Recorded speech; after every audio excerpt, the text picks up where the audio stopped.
Hello student, welcome to the physics formula series of unit 8 of class 11th. This is formula number 12 and today's topic is growth of ice on lake. हम लोग एक नया topic start करे थे heat transfer, जिसको हम लोग पिछले 3 वीडियो से पढ़ रहे हैं। हीट ट्रांसफर का हम लोग 3 मेथड देखे थे, कंडक्शन, कन्वेक्शन और रेडिएशन, जो कि हम लोग पिछले 3 वीडियो से पढ़ रहे हैं हीट ट्रांसफर बाई कंडक्शन।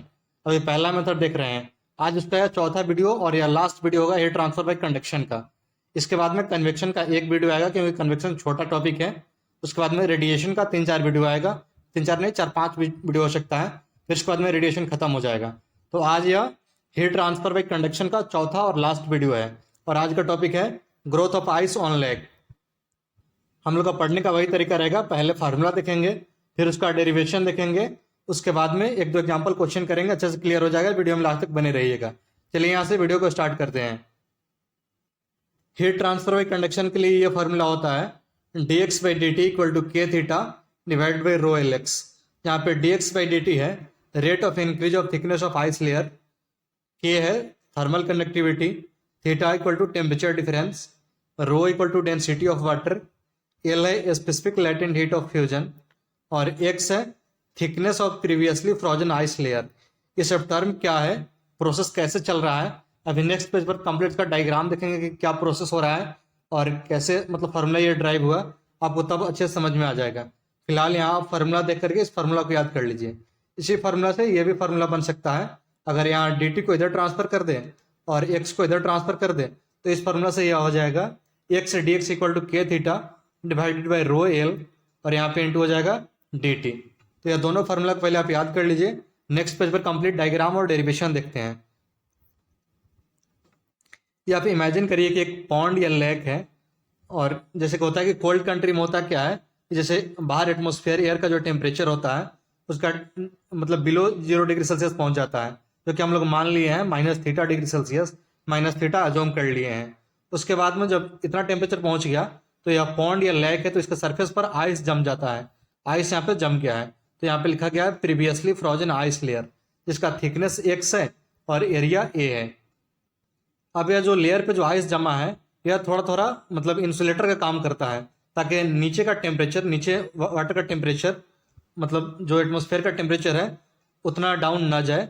ये जैसे कि सपोज आदमी होता है तो बहुत ठंडा पड़ता है, बाहर इन्वायरमेंट का टेम्परेचर काफ़ी कम होता है तो एक कंबल ओढ़ता है या मतलब कपड़े पहनता है तो वह इंसुलेटर का काम करता है।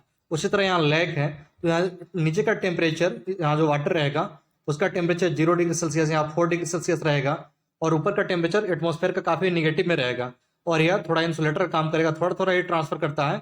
यह एक कंबल का काम करता है जो ऊपर सरफेस पर आइस जमा रहता है और थोड़ा थोड़ा हीट अंदर से निकल करके बाहर जाता है। मतलब यहाँ से थोड़ा हीट कुछ निकल करके बाहर जाएगा और हीट जब बाहर जाता है तो यहाँ का वाटर थोड़ा सा और जम के आइस का थिकनेस और मोटा होता जाता है। और यहाँ 4 डिग्री सेल्सियस जिस वाटर का टेम्परेचर और नीचे है, यह बात आपको पहले से पता है कि वाटर का टेम्परेचर अगर 4 डिग्री सेल्सियस होता है तो उसका डेंसिटी ज़्यादा होता है, वाटर नीचे आ जाएगा और यहाँ आइस के जस्ट बगल में जो होगा उसका टेम्परेचर 0 डिग्री सेल्सियस रहेगा। तो यहाँ सरफेस पे जो आइस है यह इंसुलेटर का काम करेगा, बट थोड़ा थोड़ा हीट अंदर से बाहर यह कंडक्ट करते रहेगा। तो हीट जब कंडक्ट होगा तो यहाँ आइस का लेयर और जमेगा। तो किस रेट से यहाँ आइस का थिकनेस बढ़ रहा है, इसी के लिए हम लोगों को कैलकुलेशन करना है। तो आइए यहाँ पे सपोज मान लिया जाए कि किसी छोटा सा टाइम dt लिया जाए जिसमें आइस का थिकनेस बढ़ गया dx से, dx थिकनेस का आइस और जम गया है। वही यहाँ पे लिखा गया है in time dt dx layer of ice is formed. dx thickness का नया लेयर आइस बन गया है टाइम dt में। तो यहाँ पे heat release by the fusion of ice, यहाँ आइस का फ्यूजन हो रहा है, मतलब वाटर से आइस बन रहा है जो है कुछ हीट रिलीज कर रहा है।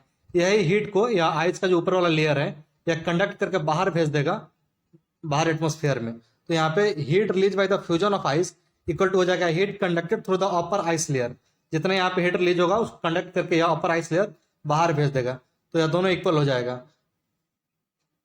फिर वही यहाँ पे लिखा गया है Q latent heat of fusion equal to Q conduction हो जाएगा यहाँ से, और Q latent heat of fusion यहाँ पे जो आइस जमा है वाटर से वह हीट जो रिलीज करेगा। सपोज जो dx थिकनेस का आइस है उसका मास dm मान लिया जाए और स्पेसिफिक लेटेंट हीट l है, तो यहाँ Q latent heat of fusion हो जाएगा dm into L.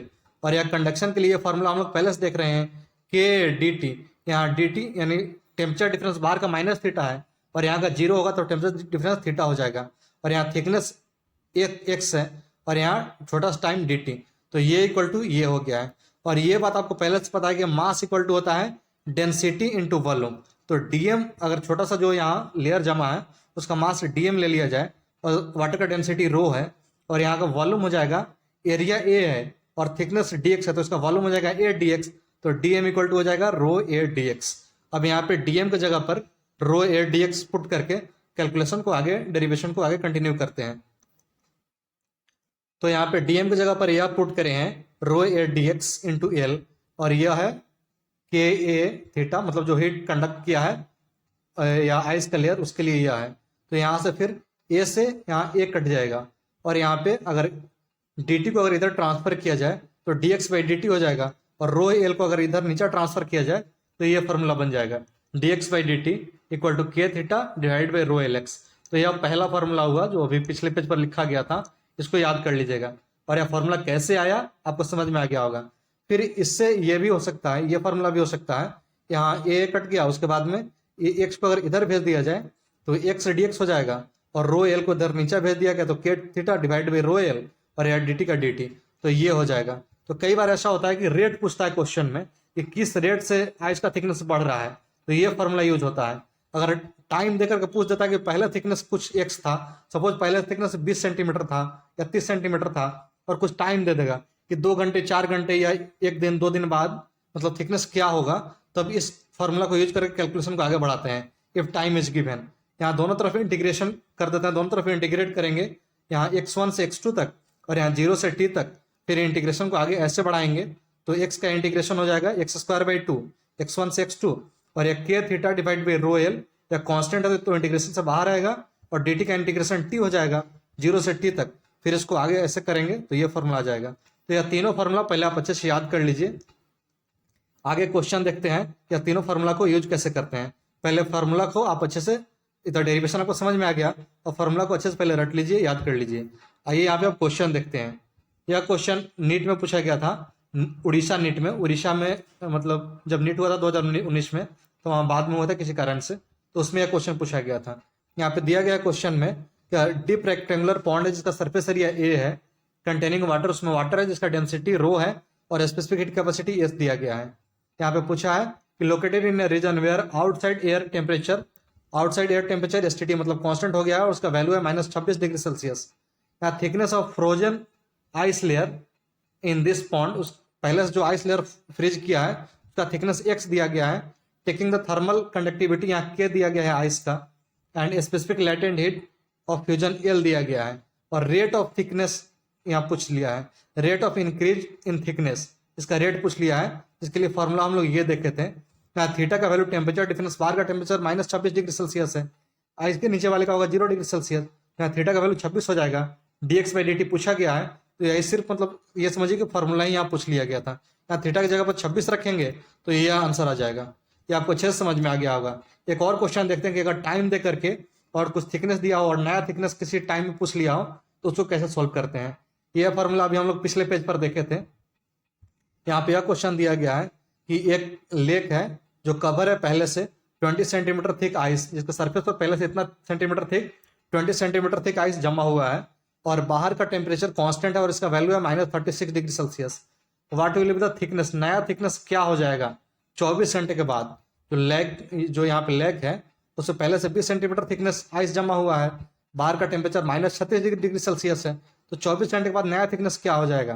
Thermal conductivity of ice दिया है 2 वाट पर मीटर पर degree Celsius, density of water इतना दिया गया है और specific latent heat of water इतना दिया गया है। और ये फॉर्मूला यूज करेंगे क्योंकि एक थिकनेस दिया है, दूसरा थिकनेस पूछा गया है, x2 का वैल्यू यहाँ पे पूछा गया है और x1 का वैल्यू दिया गया है 20 सेंटीमीटर।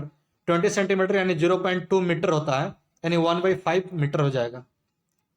तो यहाँ पे x2 का स्क्वायर और x1 का स्क्वायर मतलब 1/5 का स्क्वायर इतना हो जाएगा और यहाँ 2 इंटू के का वैल्यू 2 और यहाँ थीटा का वैल्यू 36 डिवाइड बाई ये रो का वैल्यू हो जाएगा 10⁻³ और एल का वैल्यू इतना दिया गया है और टाइम का वैल्यू दिया गया 24 घंटा।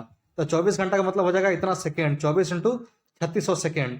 फिर कैलकुलेशन को आगे बढ़ाएंगे x2 और यहाँ 1/25 का वैल्यू ये हो जाएगा, यहाँ पे 36 है तो इसको मल्टीप्लाई करेंगे 2 से, फिर 2 से तो हो जाएगा 144। 144 को ऐसे लिख सकते हैं आप 1.44 इंटू 10⁻², 24 और 3600 को आप ऐसे लिख सकते हैं 3.6 × 10⁻³ और नीचे जो दिया गया उसको लिख देंगे 10⁻³ और 3.6 × 10⁻5। यहाँ 3.6 से 3.6 कट जाएगा, 10⁻5 से यहाँ 10⁻2 और 10⁻3 कट जाएगा, फिर यहाँ x2 और फिर आगे कैलकुलेशन करेंगे, यहाँ इसको मल्टीप्लाई करेंगे 1.44 × 24 इतना आ जाएगा। और यह नीचे वाला 10⁻³ ऊपर जाएगा तो 10⁻³ हो जाएगा, इधर यहाँ माइनस में इधर आएगा तो प्लस में हो जाएगा। फिर इसको आगे और बढ़ाएंगे तो इसका वैल्यू यह ऐड करेंगे तो इतना आ जाएगा, जो कि यह इतना हो जाएगा।